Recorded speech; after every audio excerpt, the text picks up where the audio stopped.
Wow, you jumped the gun there. I was so excited to get started. I switched the scene before the song ended. Well, what are you gonna do? Welcome to the live stream, everybody. We're here. We're here to learn about FPV. Oh, strongest live stream start ever. Oh man, we're FPV maxing. No jesters allowed. Nope, only Chads. Only Chads allowed here. Am I a Chad? Chat, am I a Chad?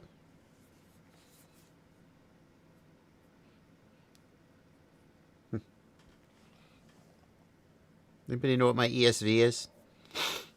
Oh.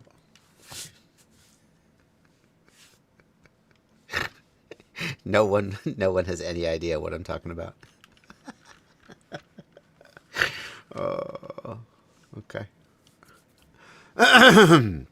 Welcome to the live stream. I've been thinking about how as you get older, you know, when you're young, you're really worried about like looking good and being attractive to the opposite sex. And then as you get older, you realize you can still care about looking good, but like it's a losing battle. You're going to be like, oh, he's really handsome, you know, for someone his age. And you have to develop a personality and an actual value as a human being. So that people are like, see, because pure physical attractiveness just isn't going to cut it for you. And as you can see, I'm well past that threshold. Not that pure physical attractiveness could really ever carry me.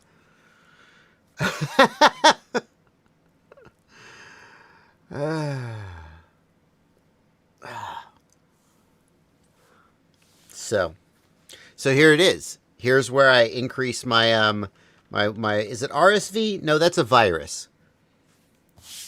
My ESV by answering your questions and helping you. There you go. Let's do it. Did you hear that? Oh, that's not a question. I'm sorry. I thought that was a real question for a second. That's a sample message that I triggered just to make sure that the chat was working correctly. But I was like, well, if somebody asked the question, I guess I'm going to read it. No, no, we're not going to read that one. You know, I made this joke. I will tell you this. I made this joke up on the spot today. I was telling my wife about a lawsuit someone filed. And, you know, in a criminal case, you have the plaintiff and the defendant, right?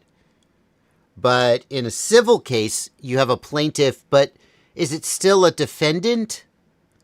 It doesn't feel like in a civil suit, it should be a defendant exactly. Maybe it is. And so I just came up with the suer and the suee, right? You're the person suing and the person being sued. I know that's not the official term. And then I thought, and I said this to my wife. I said, what do you call a pig that's the subject of a lawsuit? The suey! That's how you know I'm too old to be focused purely on physical attractiveness. Because no one in their 20s would be way too cringe to make that joke. And is that gesturing?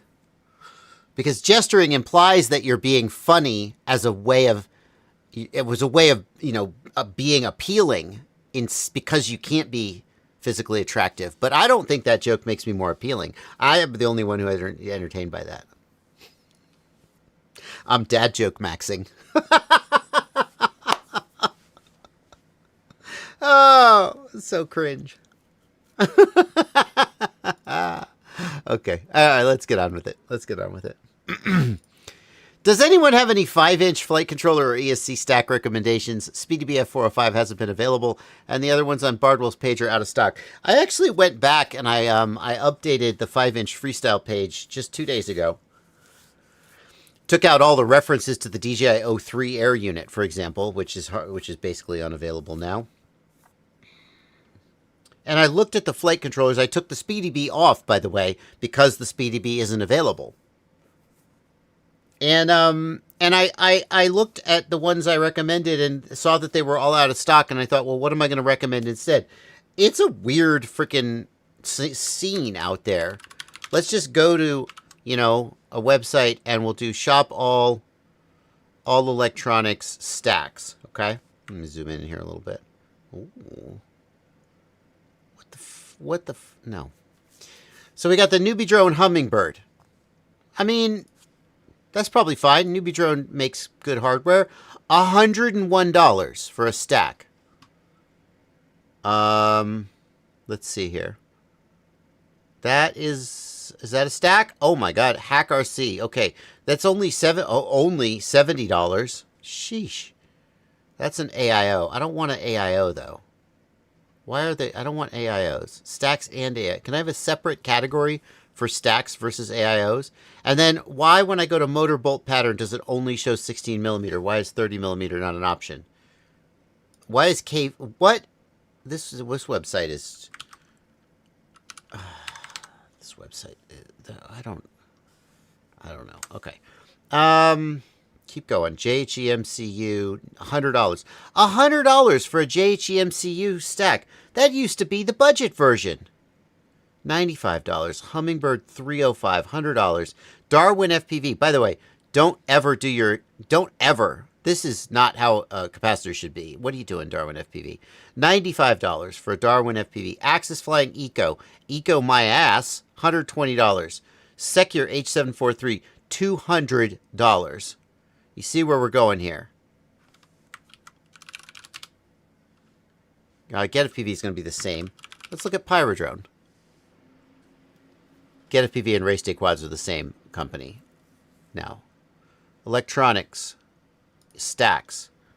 See, at least Pyrodrone. God damn, Pyrodrone. Look at separate AIO versus Pyrodrone has a functional effing website. That's nice. In stock. SkyStars F7 HD Pro, $126. Again, SkyStars, Hack RC, JHEMCU. These used to be the budget options that no one had heard of. $120. $173 for a Seal Racing F7 Dual. I'm amazed that Seal Racing is still in production. I did not realize that. $90. $126. $160. iFlight Blitz ATF 453, $81 is like, that's budget? Criminy. I'm so sad. So we go to AliExpress. Flight controller ESC stack. No, I don't want to pop out. Oh, yeah. Now we're talking. Now we're talking. Let me see the stack. Okay. There we go. H743 6S55 amp ESC, $65, baby. I am not endorsing this product. I have no idea if it's a piece of crap. And we'll just, I don't know. I'm sure there's a lot of gotchas. Nevertheless, at least it's a reasonable effing price. I got to tell you, if I was shopping for a flight controller ESC these days, I don't know, man. $70 for the Hack RC. I guess that's the winner. And it's in stock. I got to tell you, I would struggle to pay $100 for a flight controller and ESC combo. Now, maybe that's just because, back in my day, you could get a gallon of milk for $1. Bread cost 10 cents. And a flight controller was $30 and the ESC. I feel like, you should always be able to hold your nose and buy a flight controller ESC stack for $60, $65. I guess you can if you buy this GGFPV. But, you used to be able to get something half decent for that price. Maybe it ran BLHeli-S instead of BLHeli-32. Nowadays, it seems like the hold your nose price is like $80. And everything like worth a damn, like with a reputation behind it, is $100 to $150, and I'm just like, I'm out. I'm out. Right? How do you freaking do that? I don't know, man. So what should you buy? I don't know. Everything that I would actually want to buy is out of stock and too expensive. And then everything that's in stock is too expensive. And then I'm like, JGMCU, who the F is that? Hack RC, how long have they been around?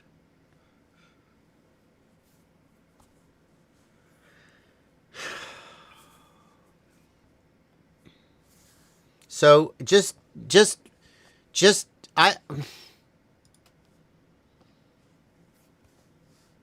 one isn't like the worst ever. This one has a history. $80, I guess. $100 for this one. I think $100 is the new $60. And it looks like you're going to pay around $100 for like a sort of a name brand flight controller from a company you recognize and feel like you're not just throwing your money down the toilet. By the way, I'm looking at 30 millimeters because my mind is, that's just sort of the baseline for me. So like people are like, well, what about this Halo HD0 stack? Yeah, I mean, that's a 20 millimeter flight controller. I think of it as being more for racing. I guess you could put it in a 5-inch. I don't know. Yeah. I don't have like a recommendation for any of these though. It just hurts me to pay that much for a flight controller in ESC, but I guess that's the world we live in. So.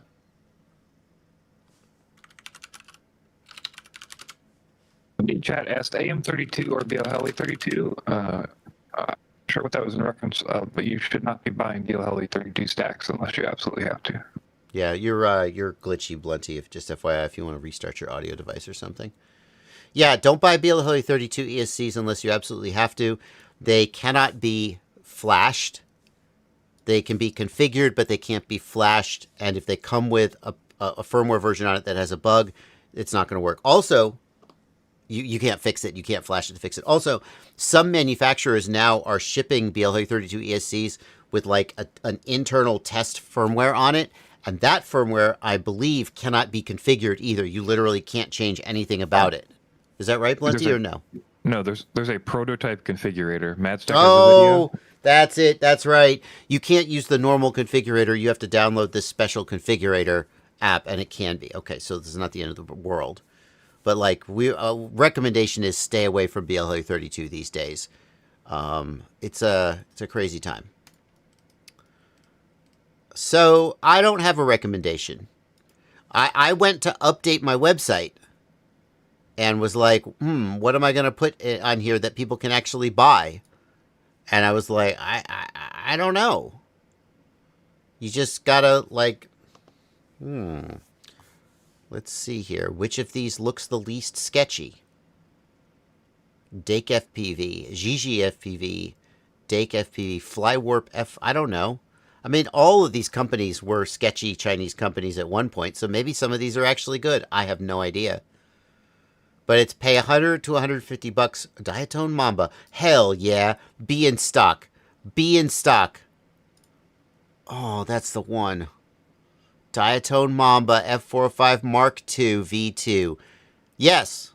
That one's probably, like, Diatone makes an okay flight controller. That's the one. A name I recognize. A company that I sort of trust. This, like... That's, I'd get this one. Oh, hey. Yeah, Blunty. Real quick, I think we should also shout out that there's another flight controller, like a ESC out there, firmware called OX32, Oxbot 32. You should know that you should probably not buy one of those because it appears to be like it will be defunct. They're stopping selling to Western places. So I would guess that OX32 is on the downtrend. I wouldn't invest into it. Okay. What do you mean they're not selling to Western places? As far as I know, they have stopped sending stuff to Western places. Like it is not like it's China only. Shipping. Yeah, so they were shipping over here and they're not now. So you can get them or not, but they're not going to be heavily used, and I wouldn't buy into them. There's no reason to do that when you have AM32. That's what I would say. Fair enough. Can I buy this BDB F405? $123 is a lot for the frickin' F4. See, that just hurts me. I'm not going to do that. I won't do that. I see this in the automotive world. People are like, I have a Mustang, and I sometimes read a Mustang subreddit on Reddit. I'll see a post come by, and somebody will be like, "Hey, I'm driving a blah blah blah, and it's going to cost me this much." And people are like, a Mustang shouldn't cost $50,000 for a base. I bought mine for $20,000. A base Mustang. And I always think to myself, something is worth whatever people will pay for it. There's obviously if like it's a humanitarian crisis and you have the only water in the camp and you're like gonna charge people an arm and a leg for the water, then you're like a horrible person. Like people, there are limits to like, well, whatever people will pay. But like when you're talking about non-essential to life items like flight controllers and cars, and it's like, well, look, if they can charge $60,000 for a base Mustang GT and they sell them off the lot at rates they're happy with, then it's whatever. Some dumbass is willing to pay it. More power to the dumbass and more power to the dealer. And it sucks for you that you would like the price to be lower. So like these flight controllers being this price, I'm not saying, that's overcharging. It's like, well, that's clearly what they're going for. There's nothing morally wrong with charging that much, but just it hurts me. It hurts me to pay that much because I just am not used to paying that much and it feels wrong. $123 for a Speedy F405. Yikes. Anyway, there you go. That's what you should buy. Here you go. This is the one. Go right now. Go to AliExpress. Find the Diatone Mamba F405 Mark II for $62. Flight controller and ESC. BL Heli S, 55 amp ESC. Money right there. Now, why don't I put that on my website? Because in 2 weeks, it's going to be out of stock or unavailable. And like, I'm not going to update my website that often. Well, everything on your website's out of stock now. That's a good point. I don't know what to say to that. Anyway. Alrighty. Next question. Powerful start to the website. Go to the web stream. David Penfold watched Begonia yesterday after you mentioned it and hated it. You're welcome. Exiled FPV, thank you for a $10 super chat. What did Exiled actually ask? Or is there just free money? Yep, looks like free money. Thanks, Exiled FPV.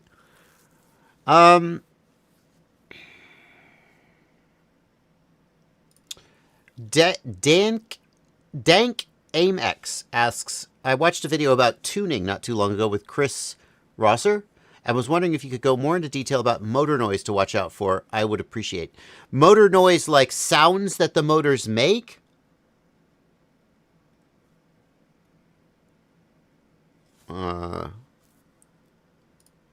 Is it like sounds that they make? Okay, hang on. We'll go back to that previous question real quick. Somebody in the Discord just posted this. Fly High FPV has the Axis Flying Argus Eco, 60 amp with F405 for $80. That's pretty good freaking deal these days. Just want to throw that at you if you're looking for something. Okay, back to this question. Sounds that the motors make. So normally when we say motor noise, we mean vibrations, gyro noise. not audible noise. I would say that the number one thing to look for with motors is whether they are hot. That's not a noise, I know. If you get a trilling sound from the motors, like brrr, as you raise the throttle, they'll go brrr. That's a sign of a problem. The other thing I like to look out for is if the motors go if they make like a ticking sound like that. That to me usually points to a gyro related issue. But that is also like a sign that something isn't right. A metallic ringing noise. I'm not sure what would cause that. If you got a metallic ringing noise, I would change the PWM frequency in the ESC.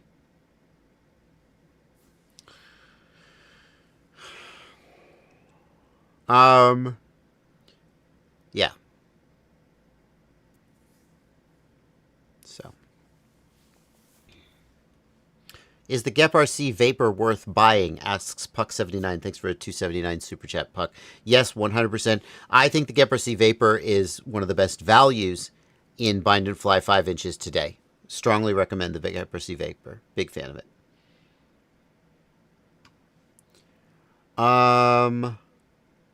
That leads us to this question from Flaymaster4526. I bought the GEP-RC Vapor X5 in analog. Would you pick up a GoPro Hero 12, Hero 13, or DJI Action 5, or any other pick for some cinematic shots? So my approach has always been to go to Best Buy and find the oldest GoPro that they have on the shelf and buy it, and then buy Best Buy insurance on it. Best Buy insurance. Now, it's been a while since I did that because as we moved into digital FPV systems, I stopped carrying GoPros as much. And I haven't bought a GoPro in, like, the last GoPro I bought was probably the 11. So, like, I'm way behind the times. I also don't do as much, like, oh, I'm going to go do a Rotor Riot video and I need this great YouTube footage. You know, I just if I have footage to post, I'll just post DVR these days. So, but for me with GoPros, the killer thing was the Best Buy insurance, because you're going to break your GoPro 100%. You're going to break it. So you want the insurance. And so the cheapest one that I could get with Best Buy insurance was the one that I always bought. Now, which one is that today? I don't know.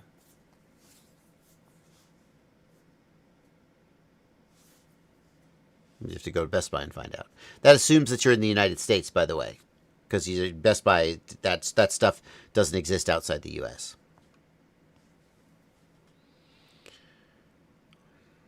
The GoPro Session 2 aesthetic. GoPro Session 2 is in a lot of ways the GOAT for FPV action cameras. The size, the durability. It didn't record 4K, but who cares? Super Deluxe says Costco banned me from returning GoPros. Okay, Super Deluxe. Best Buy insurance, I don't feel the least bit guilty about abusing it. They sell you the insurance policy. You legitimately... Yep. Okay. So, we're back. We're back. So, for what it's worth, Blunty may have figured out what causes that, and it may be fixed by the next live stream. Sorry about that. It probably won't happen again. Historically, that happens once per live stream. Apologies. But Costco's return policy is incredibly generous. And I use it, like, when I legitimately have a use for it. But, like, I would feel guilty about buying GoPros, smashing them, and returning them to Costco, and being like, new GoPro, please. I would feel, I don't know, man. I would feel like that was over the line. Now, I will tell you, I once bought a generator from Costco, paid $600 for this generator. A year and a half later, I'm in Costco, and they have a better generator for sale for $500. And I brought the other one back and returned it. And they gave me the better generator and a $100 refund. And I'm like, well, it's your policy. That's fair game, I think. But I feel like just returning 20 GoPros to Costco. They have a don't they have like a 90-day? Costco's let me return 7 times, says Super Deluxe, before they put notes on my account. Yeah. Like I'll give you another one. Because it's a satisfaction policy. And they mean it. They mean it. I bought some garden hoses at Costco. And after, 3-4 years of them being out in the sun, out in the winter, eventually they developed leaks. And I thought, I could return these. I could return these and get new ones. It's a lifetime return policy. And then I was like, you know what? Don't be an asshole. And I didn't. So, that's up to you, though.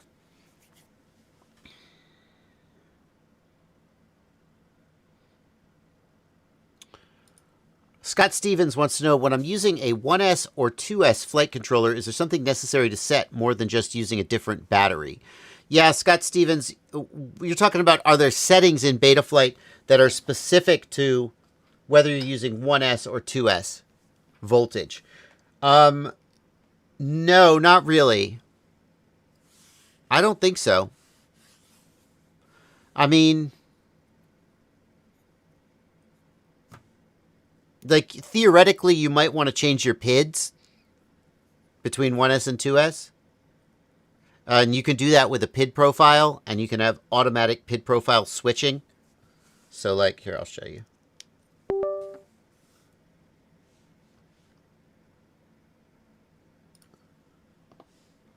So, like, oh, Christ almighty.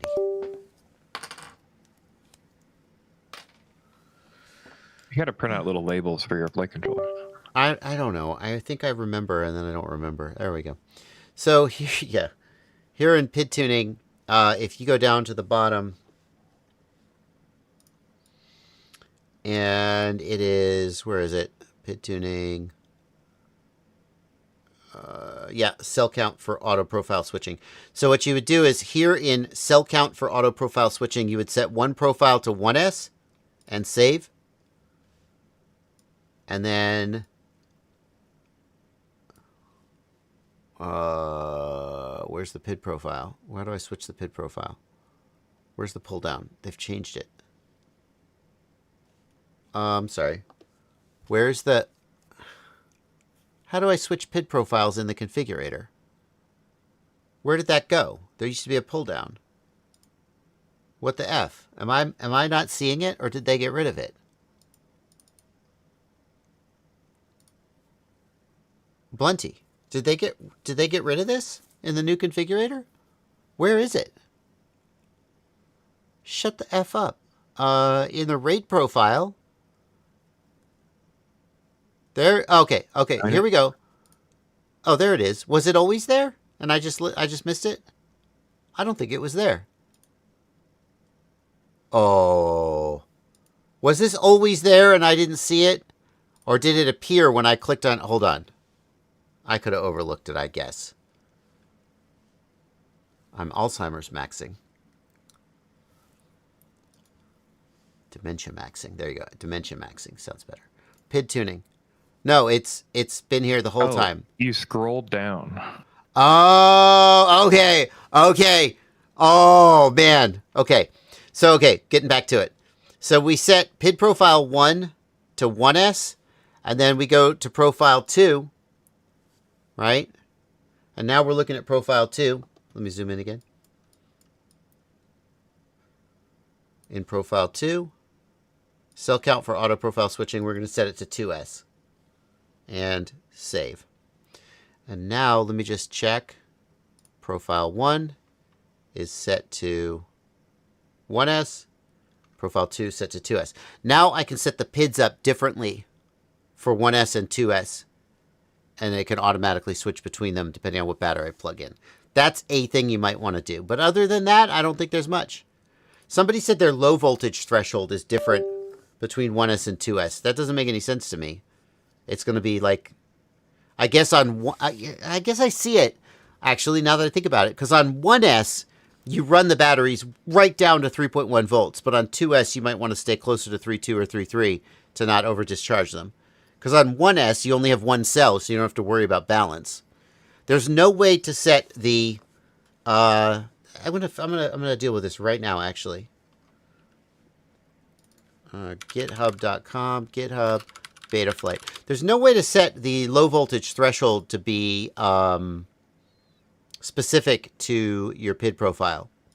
And it's actually really a problem, because it's really a problem if you switch between lithium ion and lithium polymer batteries. That's the big one. Because lithium polymer batteries, the low voltage threshold is going to be like 2.7.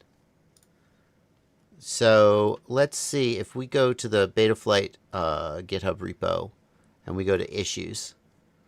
Low voltage threshold.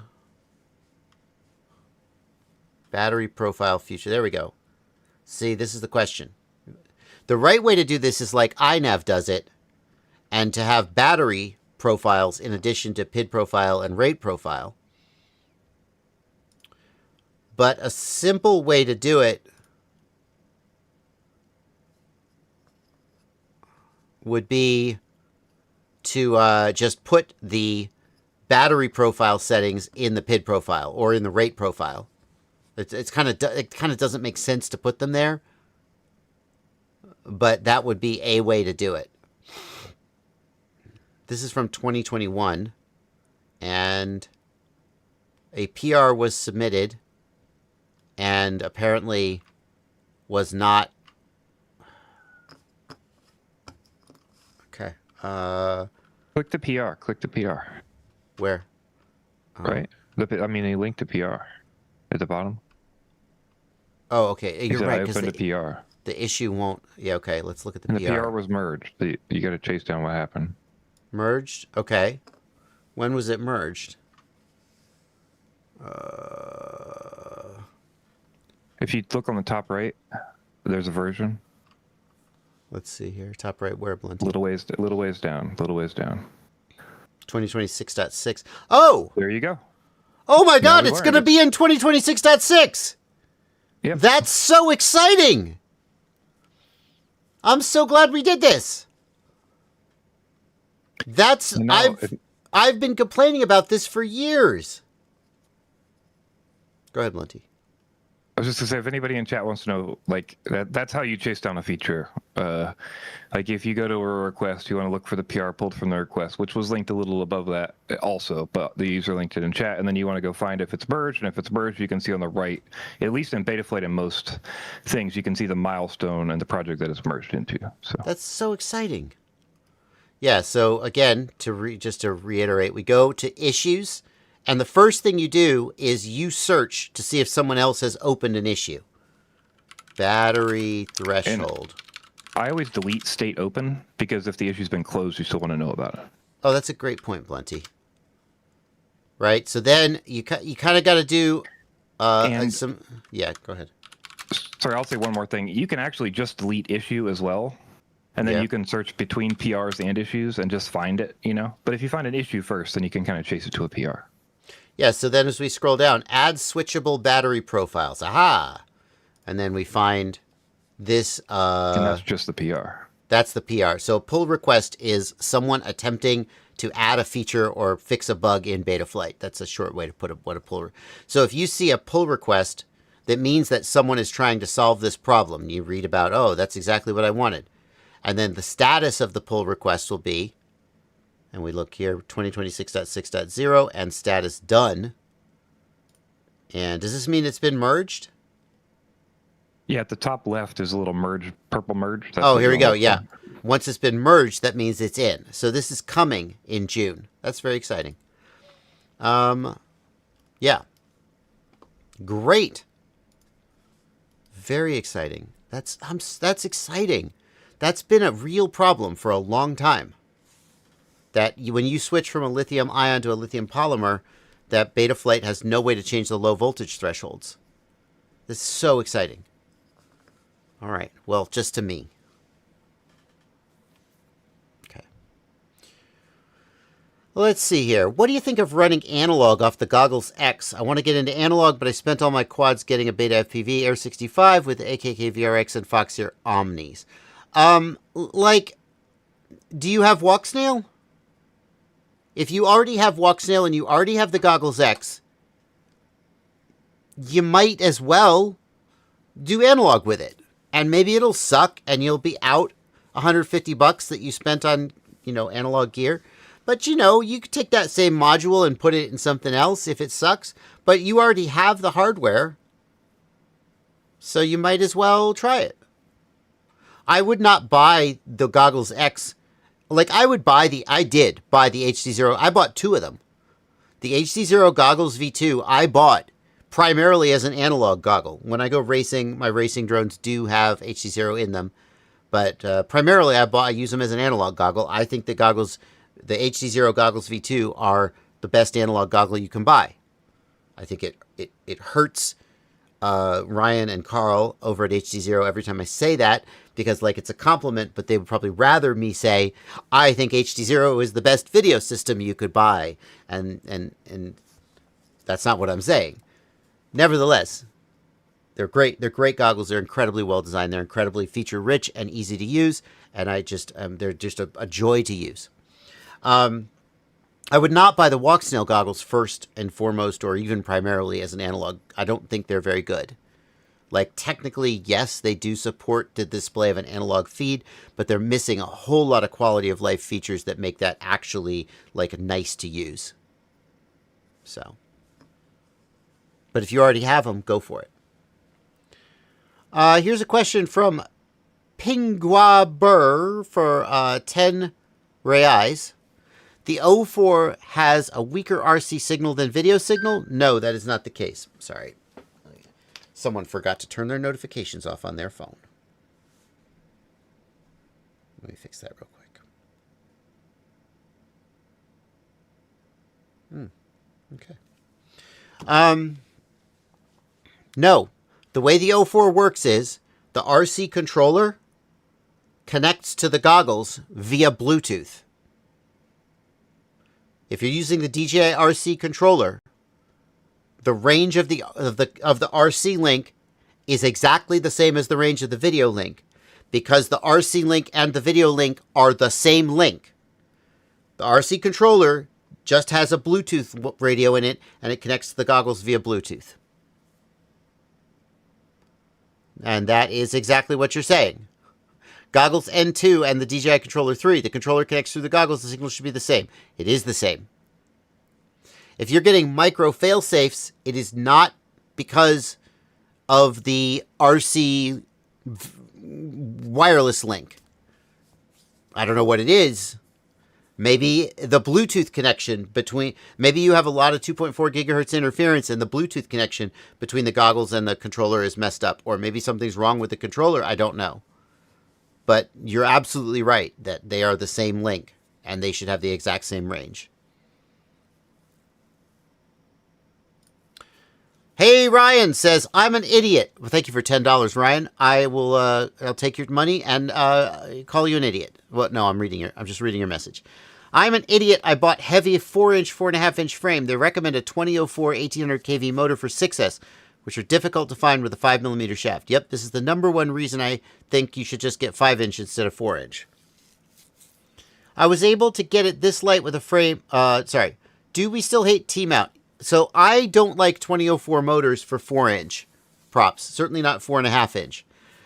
That's potentially the best option you have. You could go up to a 2005 or something, but the motor shaft itself, I'm not even talking about the T-mount, but the motor shaft itself is a 2mm shaft a lot of the times, and the motors just bend the shaft and break. So I would want to go up to a motor with a 3mm shaft if possible. That's the actual shaft that goes through the bearing, not the shaft that the prop goes onto. Now, as far as 4-inch goes, you're going to struggle to find a motor that isn't T-mount in those sizes. And I don't hate T-mount. Like you said, do we still hate T-mount? There's nothing wrong with T-mount. It's a great way to mount props for smaller props. I would suggest that you get, but I don't suggest that you run a 4 or a 4.5 inch prop on a 2004. The motor is fine, it just won't be very durable. As long as you've got a chunky freaking frame. Let's look at motors.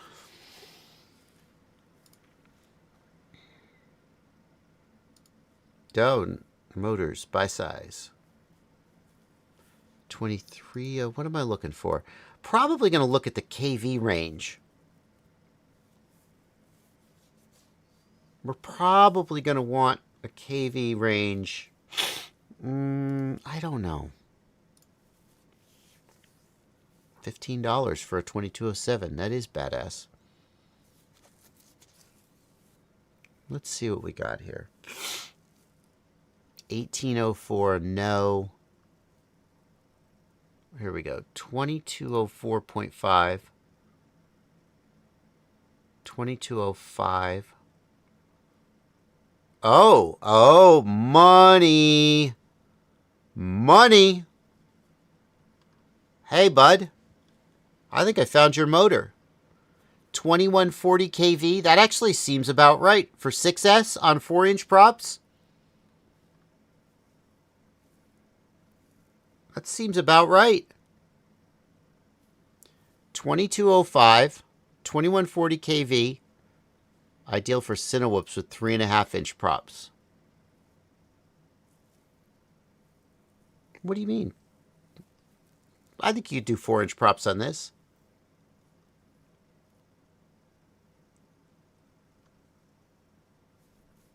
Oh, I see.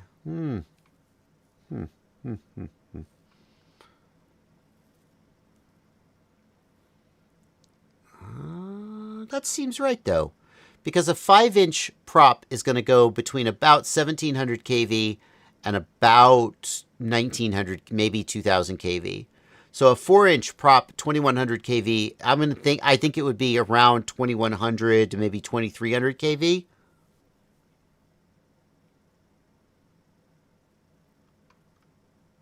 I mean, I maybe do a little more research, but like off the top of my head, this seems like an okay motor for a 4-inch, and it's got the shaft you want. Here is a 2205 2300 kV. It's sold out though, so it doesn't matter. Fine. How about 2206? That's probably too much.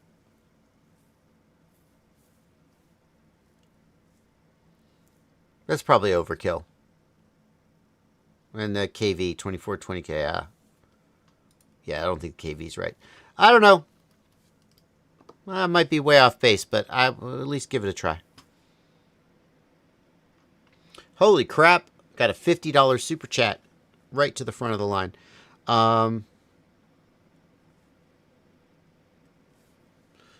I have an Edge TX controller, Radio Master Pocket, and I'm bound to an AIO5 board from HD0. I keep getting an RF critical warning and I can't get it to ARM. Any tips? Fungus FPV. The RF critical warning, I would...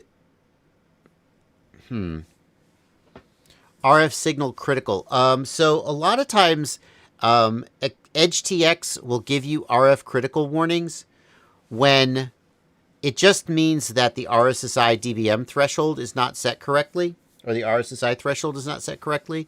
I disable Edge TX's RSSI warning because the thresholds are set up for the older style of link, like a FreeSky link, and I just look at LQ in my on-screen display to know when I'm going to failsafe. So I think it's likely that you can ignore that RF critical warning. You would want to look in your on-screen display at the LQ. You want the link quality to be above 90% is fine. If you're reasonably close to yourself, it should be above 90% with no obstacles between you and the drone. If it's above 90%, you're fine.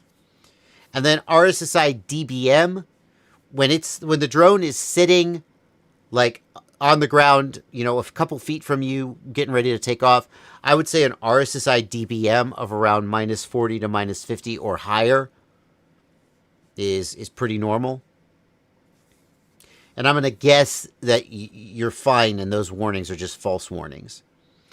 But if you can't get it to arm, what you need to do is, I've got a video,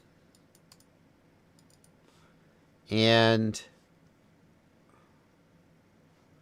where's my latest video, though? That's an older video. There we go. This one. Betaflight refuses to arm. Let's fix it.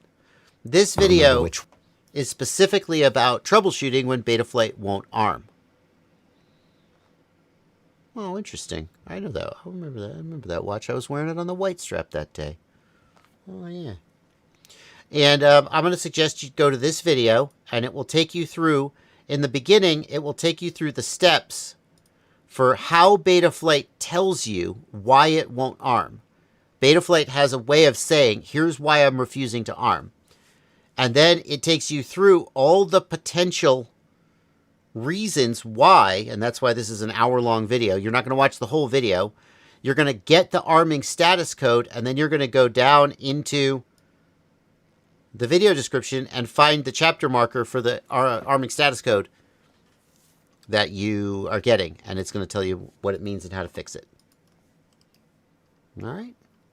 Thank you for the donation.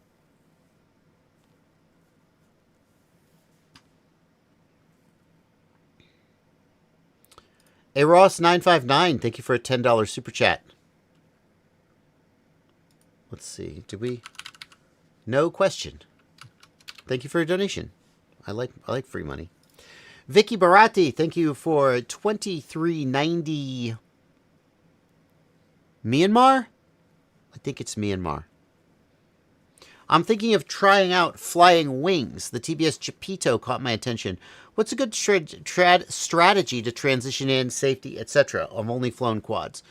So, Vicky Barati, I would recommend you start by... where am I going to tell you to start? The simulator.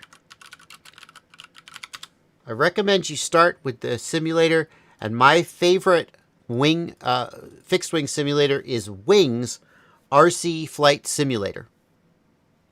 Okay?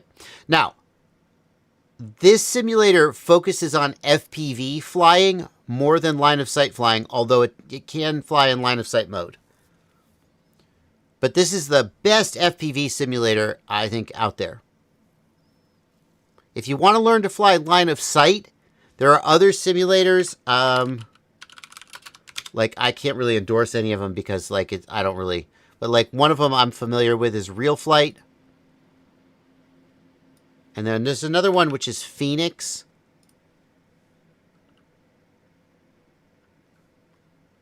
Which is the one? Which RC flight simulator lets you push a button to make your plane come apart?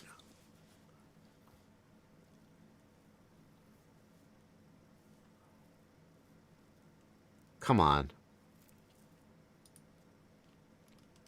Dang it. No. There's one of them where if you press the F button while you're flying, like, parts will fall off your plane and your plane will crash. I don't know why they did that. It's hilarious. Your buddy's flying and you're just like, F, F, F, F, F, F, F. His plane disintegrates in midair. That's the one. I think that's Real Flight. I'm not sure. So Real Flight, it would be a good choice for line of sight flying. And then Wings for FPV flying if you're more focused that direction. Now, here's the thing. And people who fly planes are not going to like to hear me say this.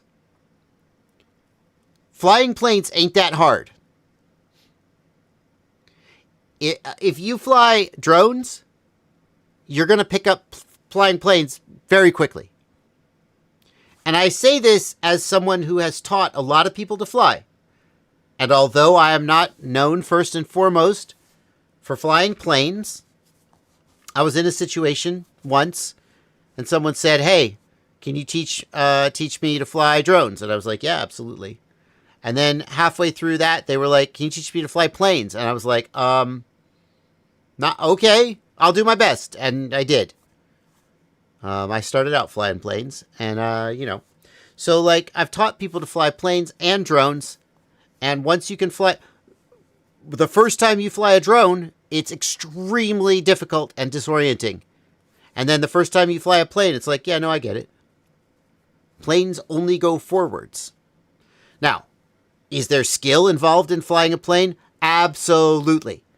Precision flying, precision aerobatics. The skill ceiling for planes is just as high as the skill ceiling for drones. But my point is that the get your foot in the door with planes is not that hard. And getting your foot in the door with drones is much harder. So you're gonna go into the simulator, and you're gonna learn to fly, and you're gonna be like, oh, this is easy. Yeah, it kind of is, but it might as well, especially if you're gonna fly line of sight and not FPV, and you totally should. It's absolutely worth learning to fly planes line of sight. Even if you intend to fly them FPV, you can launch it line of sight. You can fly it a little bit, get it stable, and then put the goggles on.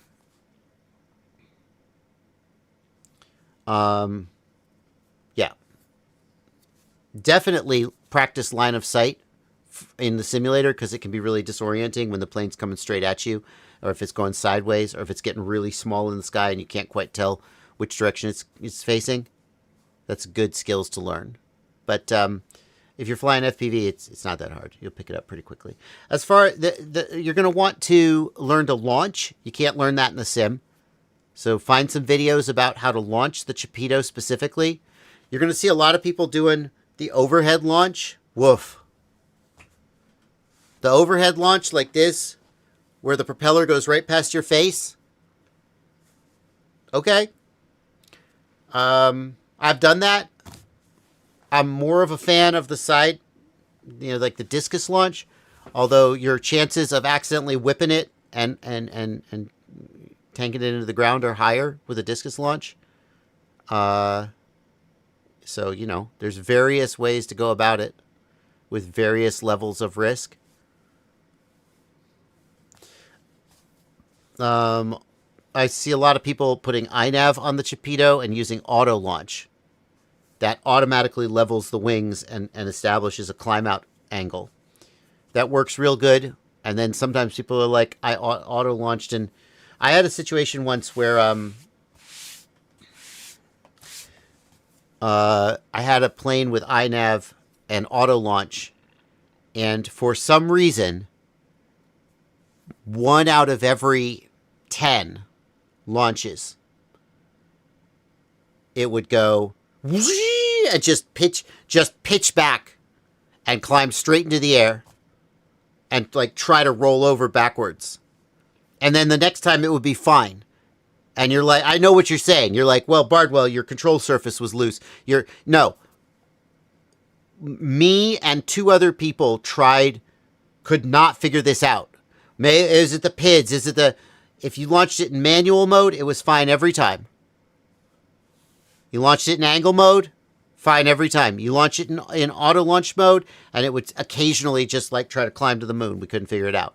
So auto launch is not flawless, is my point, but auto launch will definitely help you if you launch the plane and it's like all wobbly, and it locks it in and climbs it out. So, but there's no way.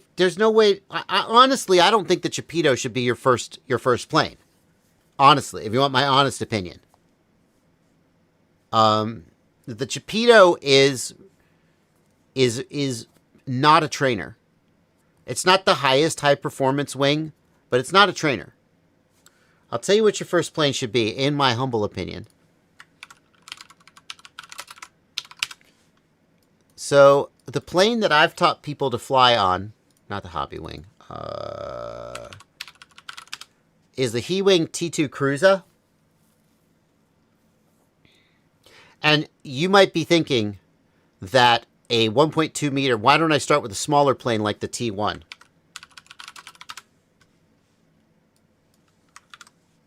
And I'll tell you, the T1 is a great plane. It's less expensive, right? But the T2 is actually easier to fly than the T1. It has a much slower stall. I don't know. It's more docile. Maybe it does. I don't even know if it has a slower stall speed. All I know is when I fly the T1 versus the T2 is like super relaxed, super laid back. Yes, if you get on the throttle, it can get going. And the T1 it's smaller, and I think it has to be going faster to stay in the air. So I would actually, and the T2, like, obviously, if you like, I've seen people ball a T2 up into a tree, rip it in half, and we just got some super glue or some hot glue, glued it back together, put the wings back on. It crashes really nicely. Like, I obviously don't crash it if you can. The T1 also, but like, I would say start with the T2. The main thing about the T2 is extremely easy to launch because you just hold it by the belly and launch it. Whereas the T1, the Chapito, you're either going to do this thing where you throw it over your head, or you're going to do a sidearm launch, and you have a lot more going on. The Chapito is a more performant aircraft. And the T2 is super easy to land. So that's where I would steer you towards. Anyway. Didn't know I had things to say about fixed wings, did you? Yeah.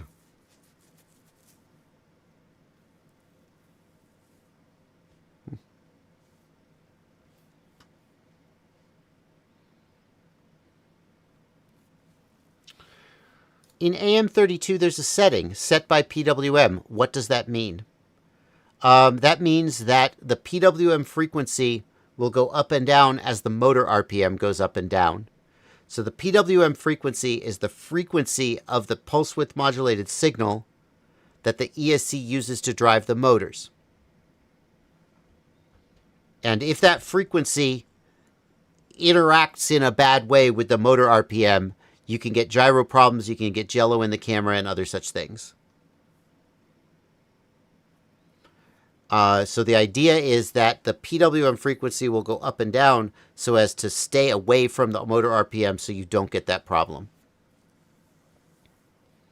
I think the AM32 devs recommend that you turn it on. My experience has been that sometimes it solves problems and sometimes it creates problems. So.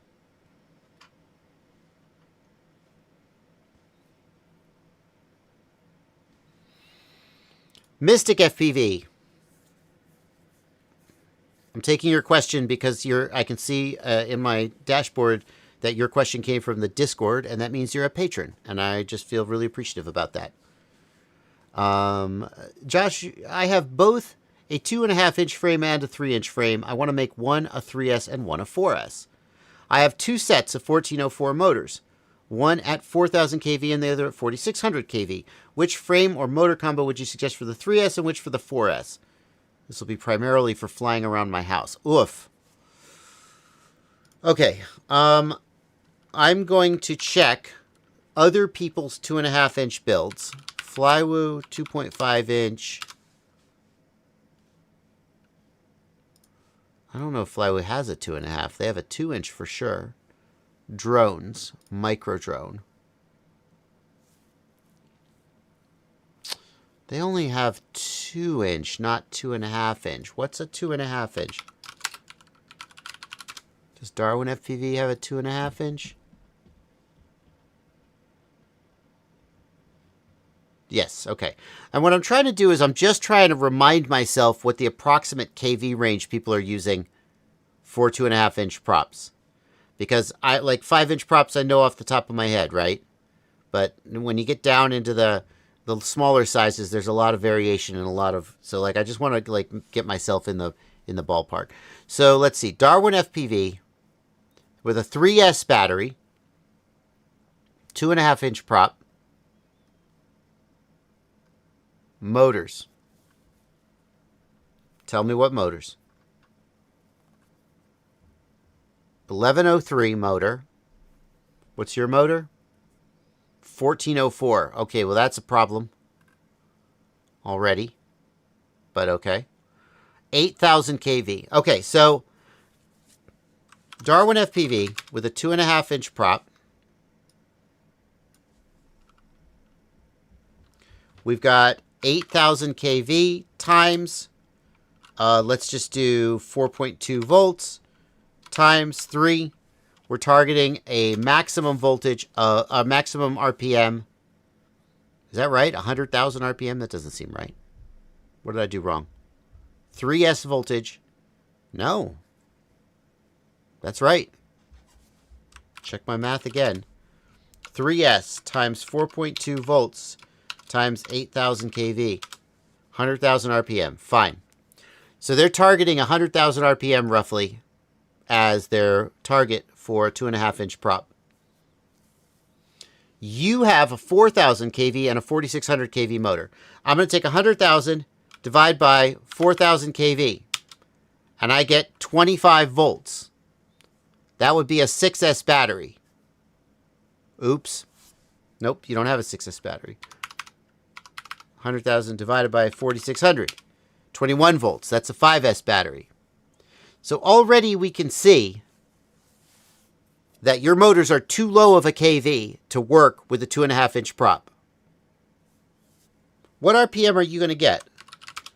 You've got a 4S. Let's take your 4. By the way, you didn't tell me how big your batteries are. Is it a 4S 1300? Well, obviously you're not going to use that on a 2.5-inch quadcopter. It's too big. But setting that aside, 4 times 4.2 volts times 4,600 RPM, you're at 77,000 RPM, which is 25. So your best case scenario is that you're hitting around 77,000 RPM, when according to this Darwin FPV baseline, we should be shooting for more like 100,000 RPM. So here's what we're learning from this. A 1404 motor is not designed for use with a 2.5-inch prop. It is too big. It is too heavy. It's too much motor. It's like putting a big V8 engine in a little, a little lightweight sedan. They're not well matched. Why does the Darwin FPV Tiny Ape have an 1103 motor? Well, that's the right size motor for a 2.5-inch prop. I mean, there's some variability there, but you're outside the range of normal variability.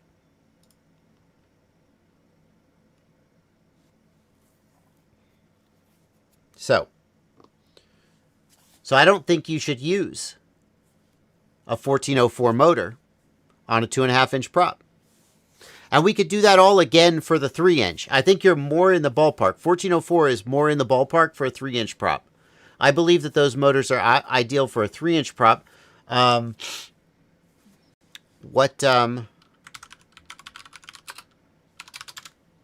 believe the Baby Ape is the 3-inch. Sorry, wrong screen. On the Baby Ape, what motor do we have? So again, we have 3S or 4S. No, 3S, my bad. What motor?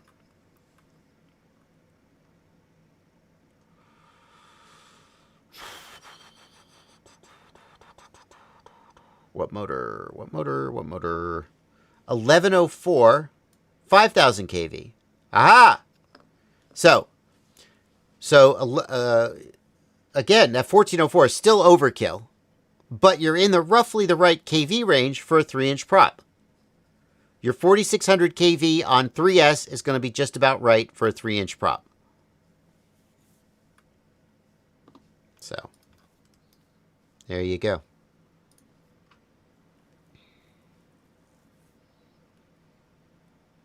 Mystic FPV says, this is where I started. This is a fine place to start. This is Oscar Leong's recommendation. What motors should we choose? Where's the...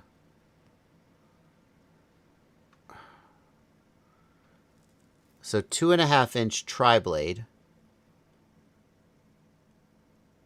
1404, 4,500 kV on 4S.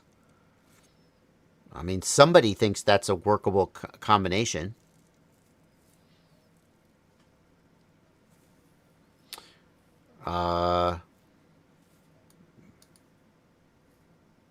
Yeah, well, somebody thinks that's a workable combination. I mean, I don't know what that's based on. Also, it's really weird. Oh, that's 3S versus 4S. That's weird. That's weird though. See, look at his. Here's your all-up weight is 140 to 180 grams, but why is the ultralight 4S 140 to 180 grams when all the others are in the 55 to 70 gram, 120 to 140? I see.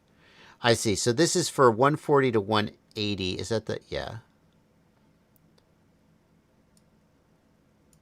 That's like a heavier. That's not ultralight. That's like a heavier 2.5 inch. So we're going up to a bigger motor and lower RPM. You're not going to get it. You're not going to get enough thrust. I don't know if I agree with that. But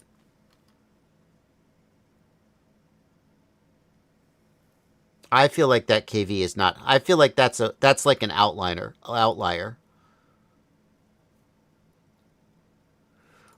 I mean, it'll fly, but I don't think it's ideal. So here's the thing. I definitely would use the 4600 kV on the 2.5 inch. You need all the kV you can get. And I would use the 4S on 4S 4600 kV. Yeah. Okay. And your all-up weight and your battery size is going to heavily factor in. Smelly Fox says it works for him. What motors? Caillou Mini 2.5 are running 1103 8000 kV or 1103 11000 kV. Right. That's a much higher kV and a much smaller motor.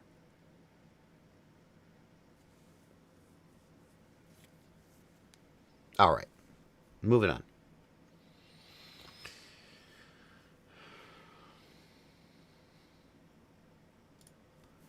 Bavarona is getting back into flying. Started in 2015. Hey, that's about when I started. Is the Walksnail system worth it or go for DJI? DJI is better. If you're in the USA, DJI is hard to get and will get harder to get since DJI has been banned from getting FCC certification for future products. So as the 04, like currently the 04 is out of stock, but you can get it if you try hard enough. But when the 05 comes out and the G4, the next generation, will not be sold in the United States, will not be legal to use in the United States, unless DJI figures out a way to convince the government to let it have FCC approval. So that's the main reason in the USA, anyway. If you're not in the USA, then don't worry about it. But that's the main reason in the USA to be concerned about the future of DJI. Walksnail is fine. It's not as good as DJI, but Walksnail is like a solid B minus to DJI's like S plus.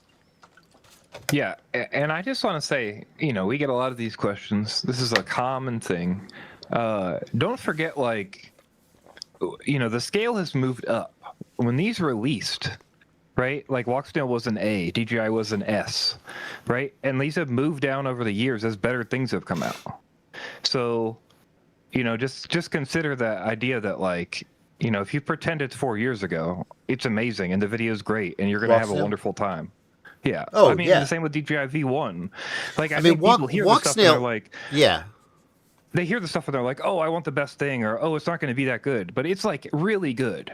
We're just talking about really good versus really, really good. You know what I mean? That's these true. Are all, it's like hardcore HD video that's coming at 35 milliseconds over the, you know what I mean? I just want to give people perspective. That's all. That's fair. Yeah, Walksnail today is better than V1 DJI way back when the original Air unit came out, for sure. And we were really impressed with that. Well, I was actually a little underwhelmed by the V1 DJI. I still fly Vistas and Air unit, OG Air units. It's my main. That's it still works great. It still looks wonderful. You can still see branches. Yeah, yep. Walksnail is definitely worth it to answer your question.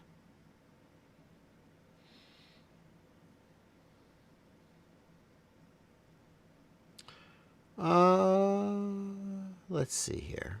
I got a super chat here. Daytona Jim's giving me a $5 holla. Thank you, Daytona Jim. And I got a super chat here for $10 from G3CS80. I have a 3.5-inch Vanny style mini build, and it is 4S with 1605 3900 kV motors. To me, it seems like I have some jello. What would you do to fix it? Woof. This is a tough problem to solve. Jello is really hard to track down and requires a lot of trial and error. You have vibration coming from somewhere. The first thing to do would be to soft mount the camera.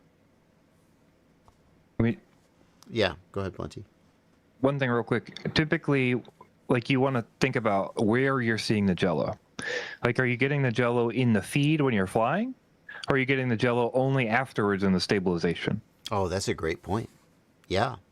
If you're trying to do stabilization, like if you only have jello when you turn Rocksteady on, or if you're doing gyroflow in post, then the issue is more to do with the camera mounting than to do with your drone itself. If the camera is hard mounted or doesn't have sufficient soft mounting, so like you soft mounted it, but like the mounts are maybe too stiff or something, then you may not have visible jello, but when you activate the stabilization, you'll get artifacts. It won't stabilize correctly and you'll get jello sometimes. Also, but PWM frequency is often suggestion to change in that case. That's a good one too. Yeah, raise the PWM or change the PWM frequency to anything else. But if you see the jello while you're flying, then again, soft mounting the camera can help, but also you have vibration coming from your, that you could have your props may be off balance. You could have a motor that's off balance. You could have a crack in your frame. Like, you really just have to start running down the mechanical soundness of the build, and it can be a real challenge.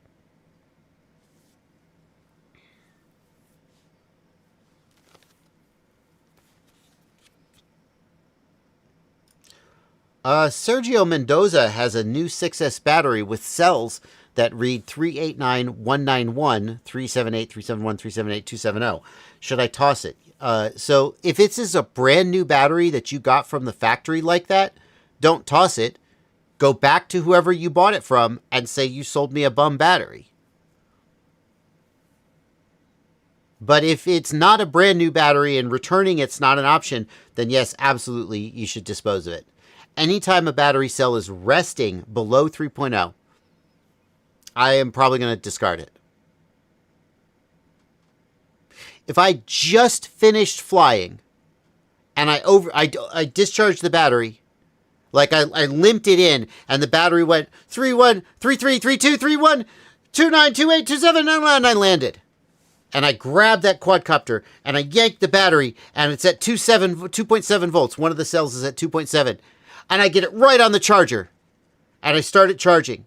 And immediately it goes up to 3031. And then I'm like, okay, whoo, I saved that one.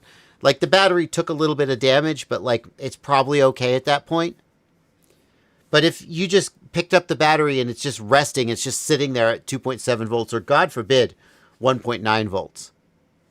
And it's just sitting there. It's done, in my opinion. It's done. How do you dispose of it?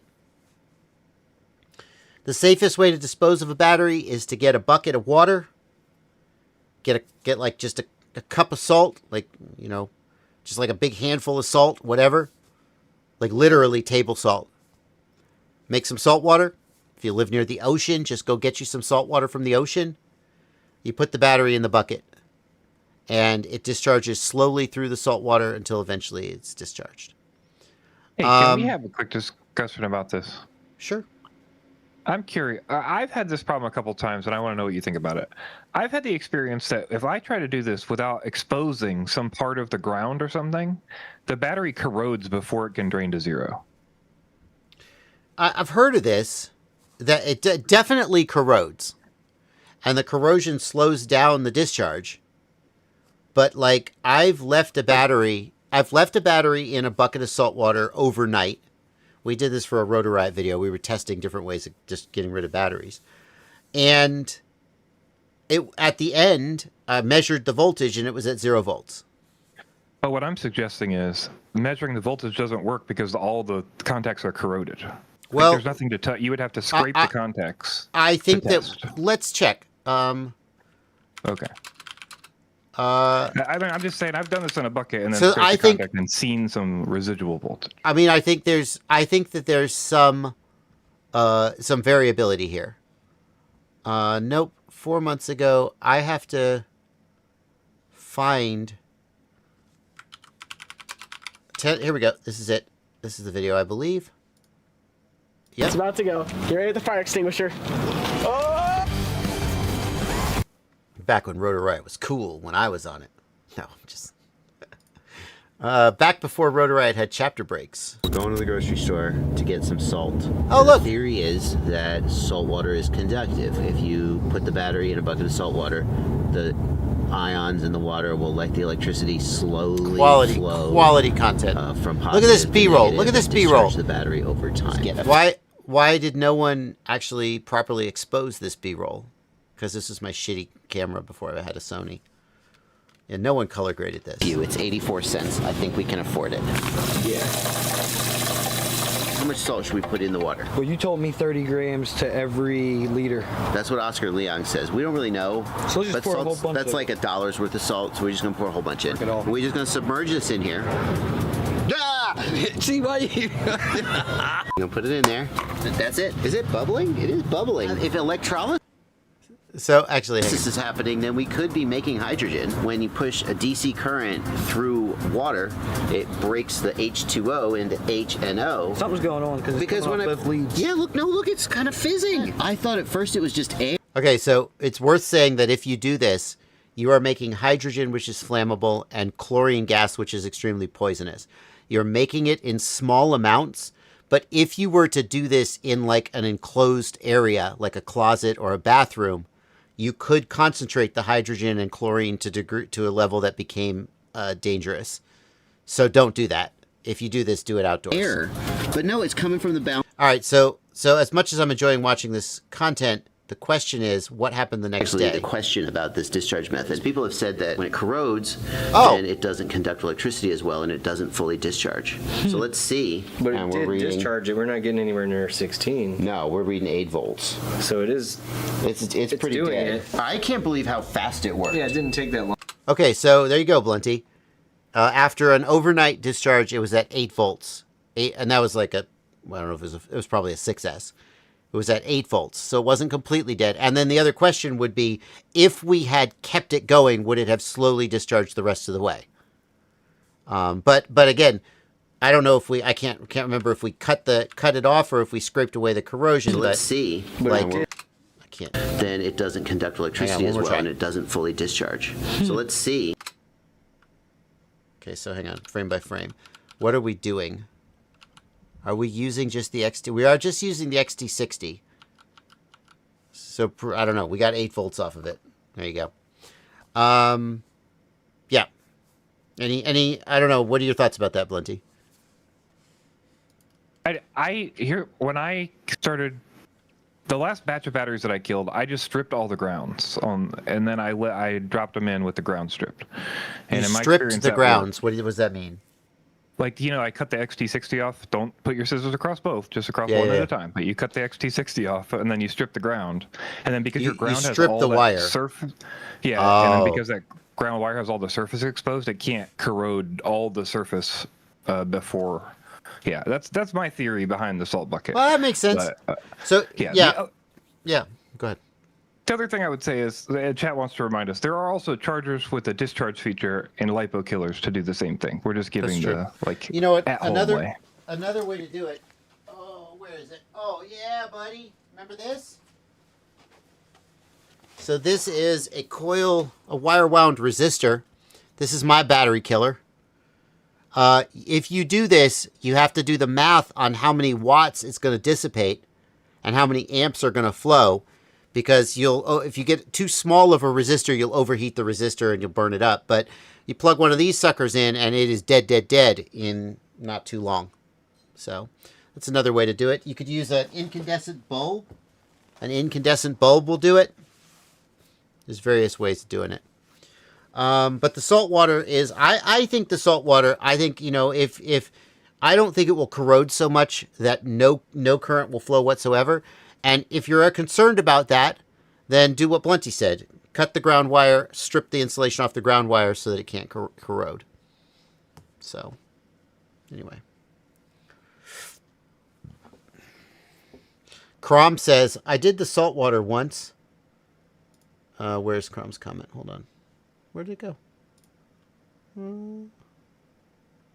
There it is. I ended up with a bunch of water full of copper salts that I now need to dispose of. Crom, you just take it out in the backyard and dump it out, man. It's okay. Yeah. The thing is, most chargers do not fully discharge the battery. They'll take it down to 3.0 volts. Some of them will, but most of them will not. What do you do with the battery afterwards? Throw it in the trash.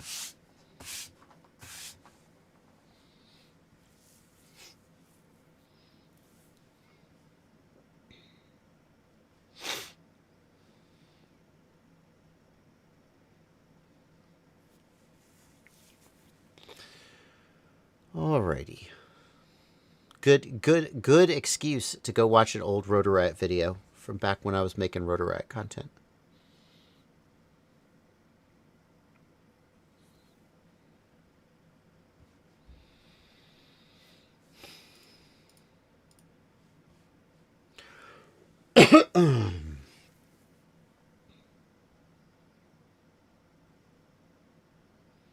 Have you guys checked out Flightery? Nope. What's Flightery? Oh, yes, I have checked this out. 3D printed RC planes. I didn't recognize the name. Okay, so definitely do not 3D print an RC plane as your first plane, because these things, you crash them and they're just done. You got to reprint. You got to reprint it. You can't just glue it back together with hot glue like you can a foam plane. But these are some pretty badass planes. Pretty cool frickin' planes, and you just print them in pieces on your 3D printer.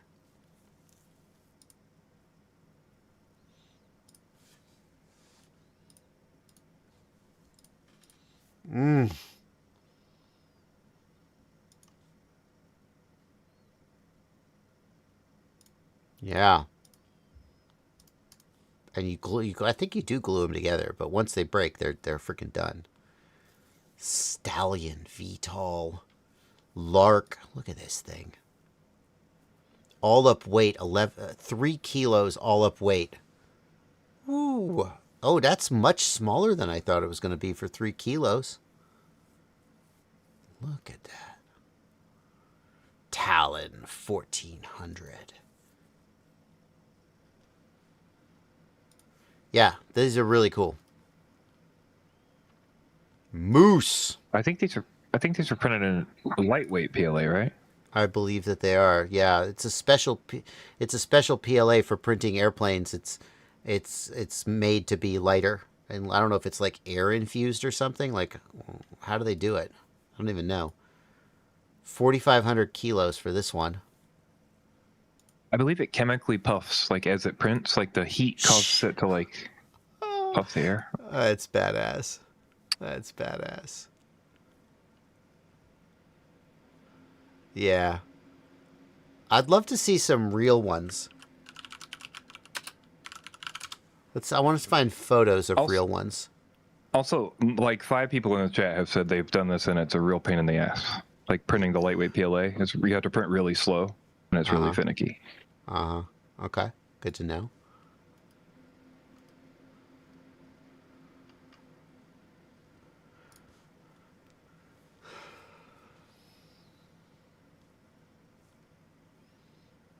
Yeah, here's a build log. Completed printing the VTOL sections, moving on to the main files. It's been a while since I updated this build log. This episode is all about how to 3D print aircraft, especially with our designs. We will go over all the details, from the materials we use to print settings, recommended equipment. That looks really good.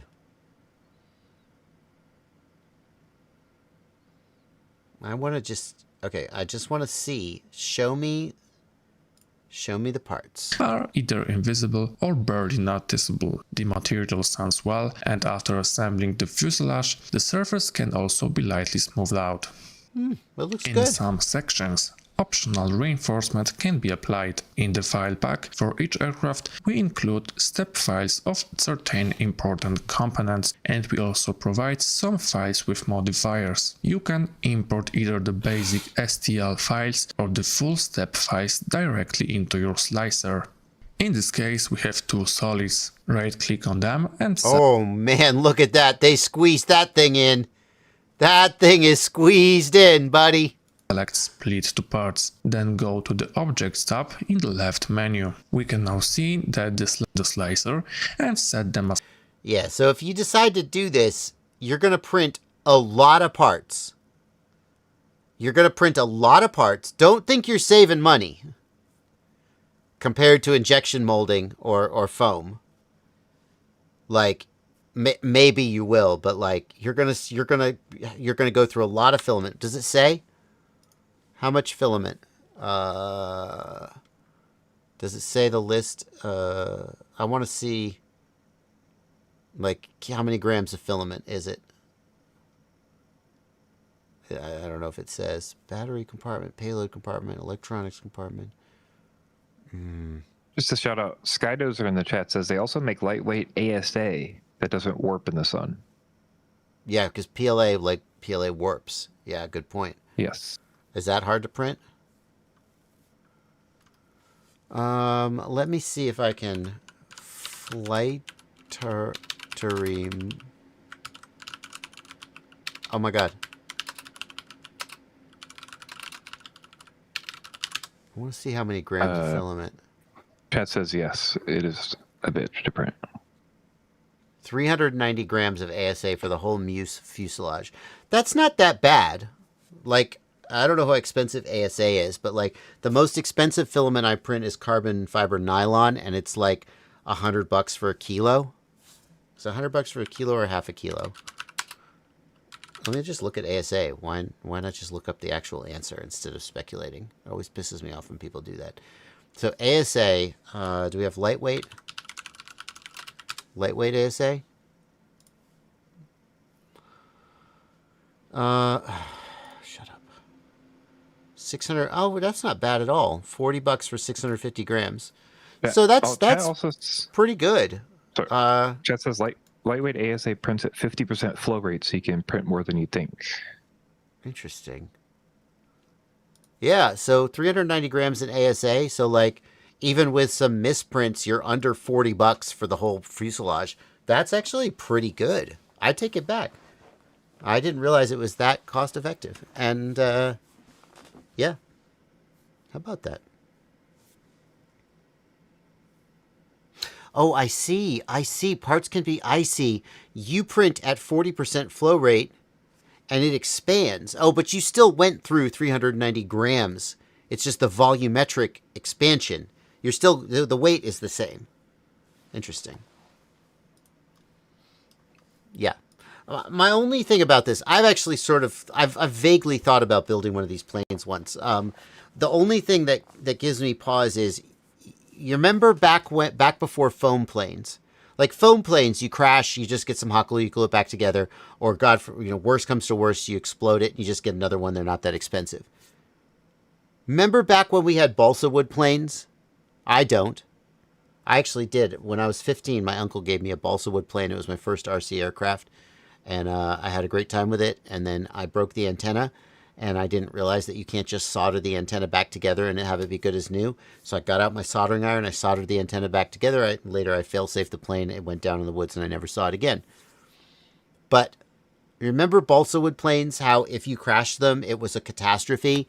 And all RC plane pilots were paranoid about crashing, and you had to go through a flight school, and you had to do all this training, and we weren't just like FPV pilots. We were like, send it, and if we crashed, we just laughed. That's the world you're back in, because if you crash one of these, it's like you're gonna have to print new parts. You're gonna have to it's a big deal compared to like a foam plane, which is relatively repairable. So. Anyway. Got all kinds of printed planes in the Discord over here. Yeah. Yeah, there's some cool shit out there.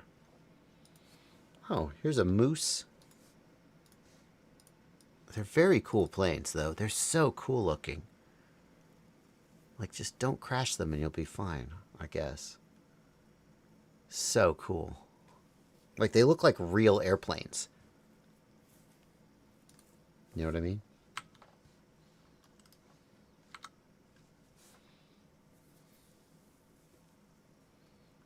People posting them. Here's one. Very cool. Oh, man. Look at that. What is that? What filament is that? That's interesting.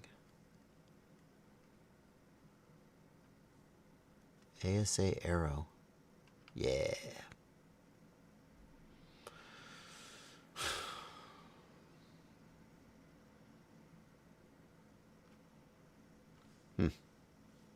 Very cool.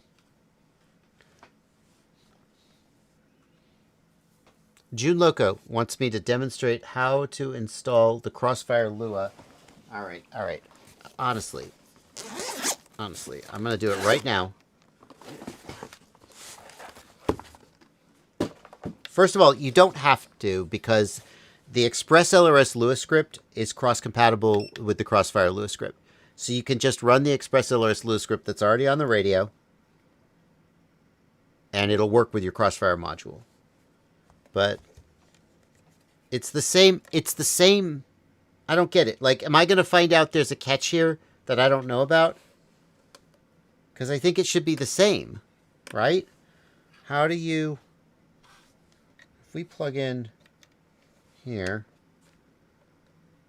Is it that we don't have an SD card? Is that it? How do you install a Lua script here? Because they have the ability to install Lua scripts. Oh, hang on. I see. Question mark. No. Where do you put the Lua scripts? Interesting. Can you install third-party Lua scripts? Because there's no SD card slot. And there's no SD card. Okay. I see your confusion. Now. June Loco. It's not obvious to me how to install third-party Lua scripts on the AX12.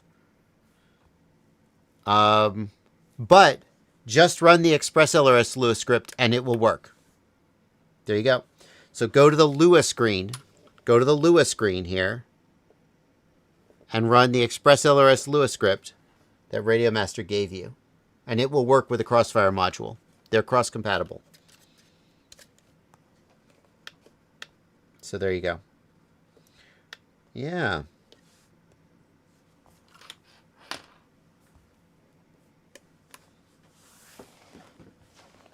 All right. Well, hopefully that's helpful. UAV Futures has a question. What's your question? What's your question, Stu? Oh, he retracted his message. Did I think he sent part of it and didn't mean to send it. I think he's building a question. Okay. He's typing. Love the content. Okay. Oh, this should be interesting. A doozy of a question. Okay, taking bets now on whether it's a serious question or a joke. Okay, I'm going to start a poll. Don't post your question yet, Stu. What is UAV Futures question? Don't post it yet, Stu. A serious question. A joke. Asking about a collab. Start a poll. All right, let's see what the chat thinks.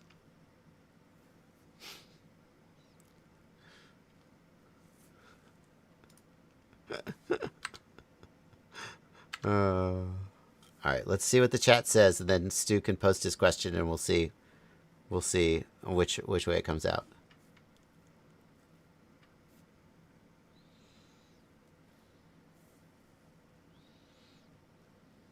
Okay, I'm going to take another question while this plays out. Thank you for $5 from Rush and Duval. Yeah, Stu, go ahead and post it. Go ahead and post it. The chat thinks it's a serious question. 59%. Go ahead and post it. Had a question with context about a V2 Beta FPV 1S flight controller build. Requesting thoughts on my V2 Beta FPV 1S flight control build issue. Motor desync on arm unless yaw wiggle. Is there somewhere I put together a solder-free build using the new V2 Beta FPV 1S flight controller? It seems like the front left motor has trouble getting sync on arm. I'm not... You need to increase startup power. Go into BlueJ. Go into ESC configurator and increase the startup power because you have BlueJ. Yeah, I can almost guarantee that's what you need to do.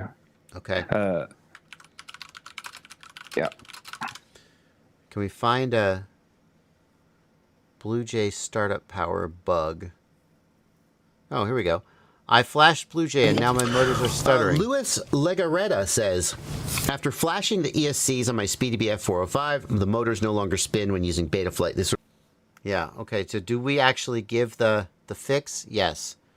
Okay, I'm going to suggest you check out this video from my previous live stream, Rush, and see if that fixes your problem.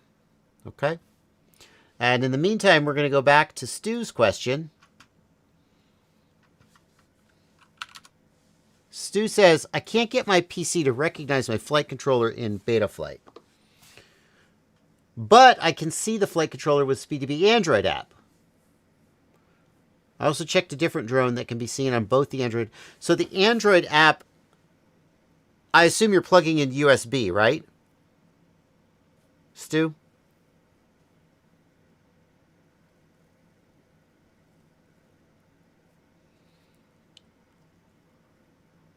So like clearly the issue is not something to do with like the MSP connection.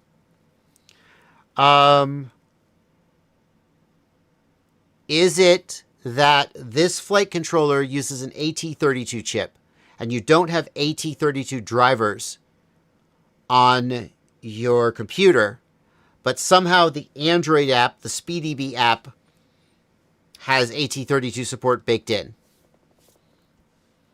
So, does the flight controller have an AT32 processor, in which case you need separate drivers? You need AT32 drivers. That's a guess. Yeah, the other thing I would say is that Windows does this really annoying thing where it assigns different MCUs, different COM ports. And so sometimes you could have a bugged driver, but only for like one MCU or one type of MCU.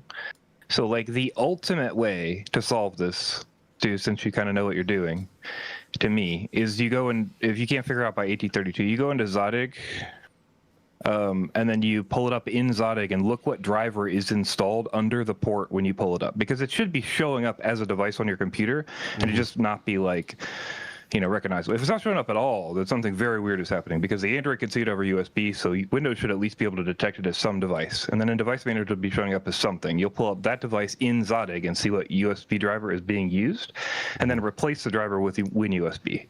I would try that. No. That's only for DFU. Yeah, we're not doing DFU. So yeah, you can look at what driver is being used, but don't do the WinUSB thing. That's only for DFU, not for STM32. People think that'll at least give you like, you know, some insight into like what's actually happening there. Yeah. He thinks he has those drivers. All right. Well, I hope that helped. I've had issues where if the Express LRS receiver is connected, USB gets messed up. You have to unplug Express LRS. That's a possibility. That should only be on DFU mode. I think you're right about that. Well, it could be... Could it be kicking the flight controller into DFU mode? But why wouldn't it also do it on the SpeedyB on the Android phone? Yeah.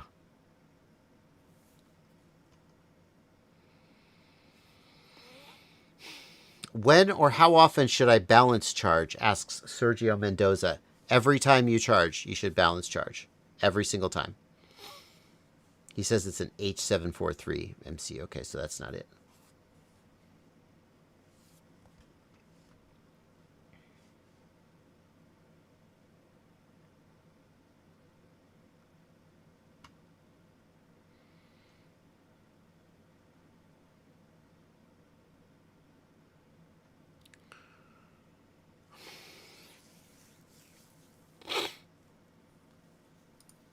Wondering if you've ever encountered this issue. I fried a VRX and a GM3 gimbal plugging a battery with an XT30 in backwards.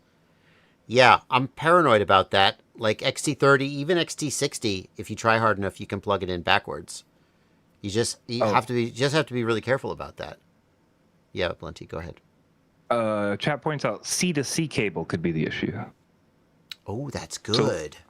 Because the reason is because USB C to C needs to have directionality. So some flight controllers don't have resistors on them, or some computers don't have resistors to like indicate directionality on C to C cables. So you need an A to C cable, but only for specific flight controllers. Even like the same MCU, if it doesn't have the right resistors. And computers. Like I have a Razer Blade laptop. It's a Windows computer. I have never, with any flight controller, had an issue using a C to C. Now, that's probably because that laptop, when the peripheral doesn't correctly indicate what direction and all the other stuff, it just fails back to a basic 5-volt 2-amp USB, is my guess. Whereas other computers try to be smart, and if the C to C doesn't correctly communicate, it just shuts down and doesn't work. He says it's USB-A. Damn. So if you're USB-A to C, this is not that issue. Sergio Mendoza, yes. Always use the balance. Okay, hang on. Back up.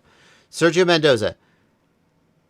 Most chargers, if you just say charge, at the end of the charge cycle, they will balance the cells. The balance cycle, if there's a separate program that just says balance, what it's going to do is at whatever voltage they're at, it's going to balance the cells at that voltage, but it's not going to charge them. So the way most chargers work is that charge means charge then balance at 4.2 volts. And balance means don't charge, just balance at whatever voltage they're currently at. I can't imagine a reason to balance. You always want to charge, then balance. There are some chargers out there, the old 4-button style chargers, like the SkyRC Neo B6, I think, is one. Those old 4-button style chargers, they have a charge cycle and a balance cycle, and it's the opposite of that. The charge cycle charges without balancing. We might call that a fast charge. And the balance cycle charges and then balances. So whatever your charger calls it, you always want to charge and then balance every single time. And most times, that is the charge cycle on modern chargers.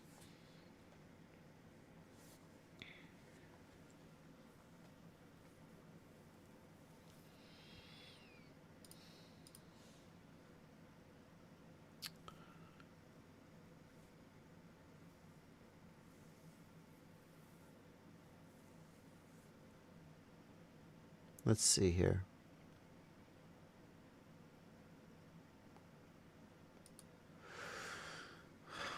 Danny TM 4457 asks, I own a SkyZone 04X Pro goggle. Would you recommend buying a Walksnail VRX or a DJI N3? Or wait for a new HD system with a VRX more cheaper? Thanks. The DJI N3 is kind of a dead end. What goggles would you use? The DJI N3 goggles, right? Don't wait for a new HD system. Who knows don't wait for new things unless you know for sure it's like right around the corner. The N3 goggles are a solid way of getting into the DJI system on a budget. I would prefer the DJI N3 over the Walksnail system, I think, if you can get DJI in your country. It's Blunty. Are you going to tell Vulture that it works on SpeedyB on the phone? He's not using Bluetooth. When he says SpeedyB on the phone, he means over USB. We asked him that. So the H743 is not bricked, or it wouldn't work on the phone. I was thinking that as you were typing it. Please don't. Oh God, is that an AI answer?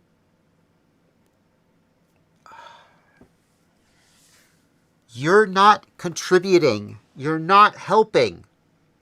Never do this. Never do this.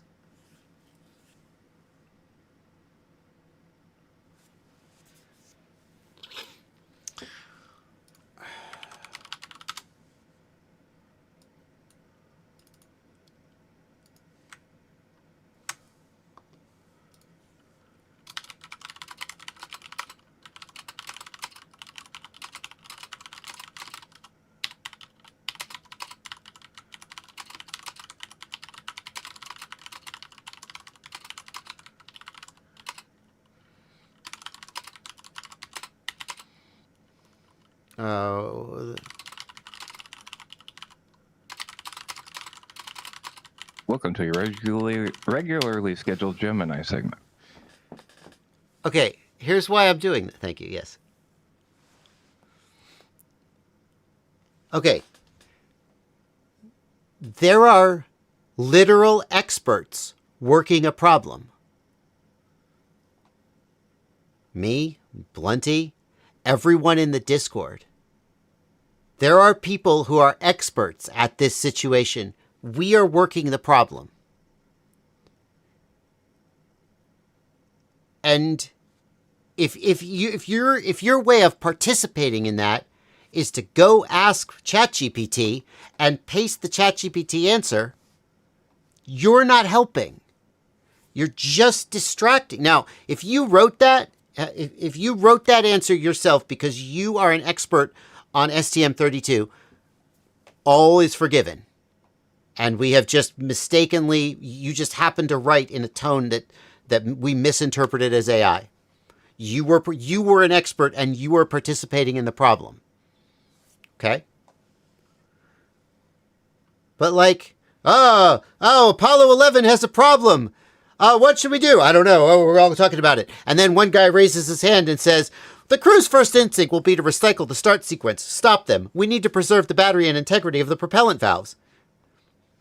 It's like, if I thought, you're not helping. I can also just go and ask AI if I think that's the best thing to do. This bugs me. This really annoys me. And Vulture FPV, I'm not trying to pick on you. You just put your foot in it by accident. I can also go ask AI. Yeah. At the very least, and I've done this, I've been in a situation where a conversation is going nowhere. No one in the room has an answer. And I'm like, maybe we should ask AI, who knows? And then I say something like, well, since nobody here seems to know, I asked AI and it said this. I don't know if that's helpful. But I almost never do that because it's almost never helpful.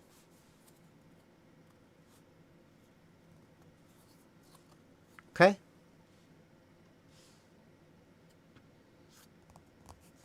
Okay. Like answer is so generic. It's just distracting. And now I'm distracted because I'm ranting about it. It drives me crazy when people are trying to help somebody solve a problem and then somebody just pastes an AI answer in as if that's useful. Like, if you asked AI and AI gave you the correct answer, the very least you can do is rewrite the answer in your own words. So you show that you thought about it for 30 seconds before you regurgitated it into the conversation. Okay? All right. Okay. All right, enough. Okay, so Vulture FPV says, I have 6 years of STM32 experience programming and whatnot. I saw the response and it matched what I would say, just faster and better. Vulture, then what I'm ranting about doesn't apply to you. Okay? And you triggered the rant, but you do not deserve to be the subject of the rant. We didn't know that, though. It just looks like you... And this is the thing. It just looks like you copy-pasted an AI response, at which point I'm mad that I read it. Because here's an answer. This seems intelligent. Oh, no, it's AI! God damn it! I spent 30 seconds of my life and whatever the unit of attention is thinking about your answer before I realized I should just discount it completely. Except now I see, actually... that was an intelligent answer from a person who actually thought about it. But I don't know that. So just the existence of AI drives me crazy. All right, anyway. By the way, I was working a problem today. Okay, I'm deleting. First of all, I'm deleting this from my history. I hate that I used it this way. I was working this problem today. Fabio has gotten... why can't you scroll all the way to the top? Can I do that? You don't know. No one knows. Can I scroll? I should be able to... Okay. So Fabio has gotten this NAS. And we're going to make a video about it for my channel. Mostly because he wanted to just get a free NAS. And I was like, fine, I'll do a review of this NAS so you can get it's like $1,000 NAS. And they sent us both one. So all in all, they gave up like two. And they gave me some fucking, sorry, I'm swearing, it's the end of the stream. I'm tired. I apologize. They gave me some freaking, like they're only 1 terabyte, but they gave me like 4 terabytes of NVMe drives. Just, they were like, I was like, hey, can me and my editor get this NAS so we can make a video? And Fabio wrote like a 5-page PDF pitch. He wrote like a really detailed pitch, and they were like, yes, absolutely. So they sent us these NASs, and I was like, hey, you don't have any drives you could spare me? And they'd say like, sure. So, but we can't get it to sync with Dropbox. And so like today I worked, and long story short, it worked. It worked. All of this stuff, I got it working. I downloaded the Docker container. I set it up. I got it working. I got rclone working, and it's ready to sync my Dropbox, and we can make the video. And my son comes in the room while Gemini's up, and he's like, "Are you using ChatGPT?" He's horrified that his dad is touching AI. Sometimes it's useful. I don't know what to tell you. Sometimes it's useful.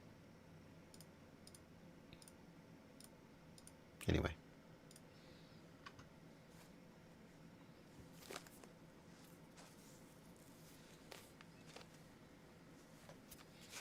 All right. All right. Anyway. Thank you, Vulture. What are your thoughts on the Darwin FPV Hulk 3? Do you think it would run okay on regular 3S instead of waterproof 6S? Would they survive a dunk? I don't know. Thank you for $5. Darwin FPV Hulk 3. Oh, the waterproof one. Oh, yeah, they came out with a new version of the Darwin FPV, the waterproof drone. The Hulk was their waterproof drone. Now they have a 3-inch version of it, and it comes with a waterproof battery. Yeah, it would probably be fine. Like, the battery isn't the part that really needs to be waterproof. It's the electronics. Yeah, absolutely, I think it would be fine with a regular battery instead of, like, their proprietary waterproof battery.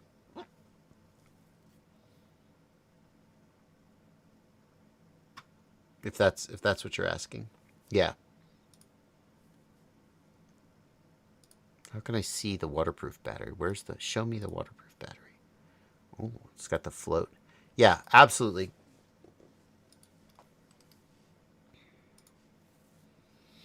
All right.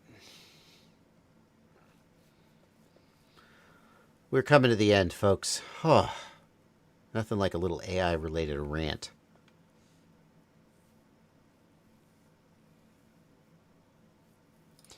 I'm going to take this question from Warren as our last question of the stream. Now, this is a little bit unfortunate because this was way back at the beginning of the stream. And Warren is probably gone. Warren, are you here? Let me try him in Discord. Well, I can tag him in Discord, but it doesn't matter. Here. You here? Maybe Warren's here. Oh, is it freezing up again? No, it's not. Okay, good. Warren, there is a way to change the switch warnings on the TX15 Max in Edge TX. I'm going to guess that I covered this in my Edge TX 101 series. It's going to be in...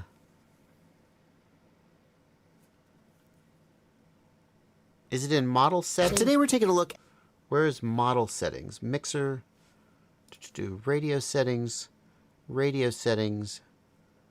Where's model settings? I don't know if did I not cover model settings? I went straight to mixer.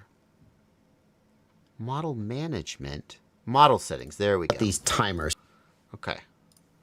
So, where is the switch warnings? This is going to be here. Timer, start with a haptic. Switch warnings. Come on. Pre-start checks. That's where. Okay. Warren, this is what you want. This is how to do it. It's in the pre-start checks, and that's where you put your switch warnings. So, assuming... Yeah, there you go, buddy. That's how you change it. I'm glad you stuck around, man. So that is a link to the specific timestamp where I cover it. But that's how to change the switch warnings when you first start up. Okay? All right, that's going to do it. All right, guys, that's going to do it for the stream today. Thank you guys for watching. Vulture, sorry you triggered the AI rant. I apologize. I don't mean to, like, nothing personal.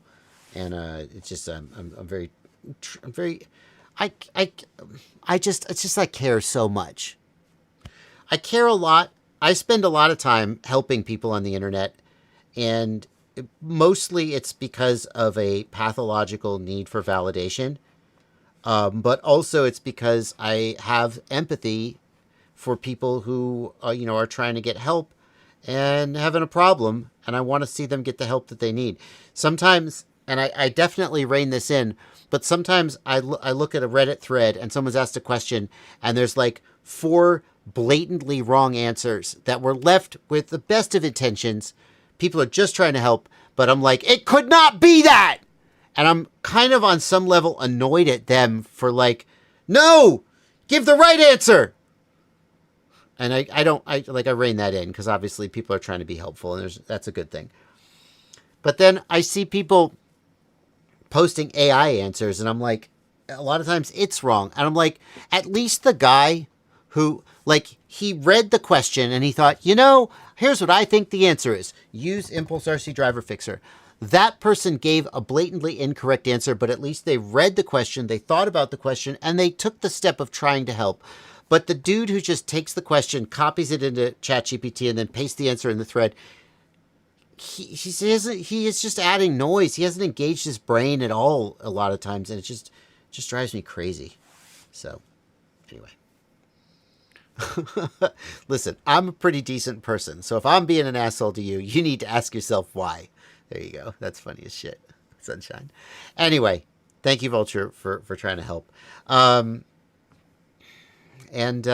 see you guys. I'll see you guys this coming Sunday. Bye, everybody. Bye.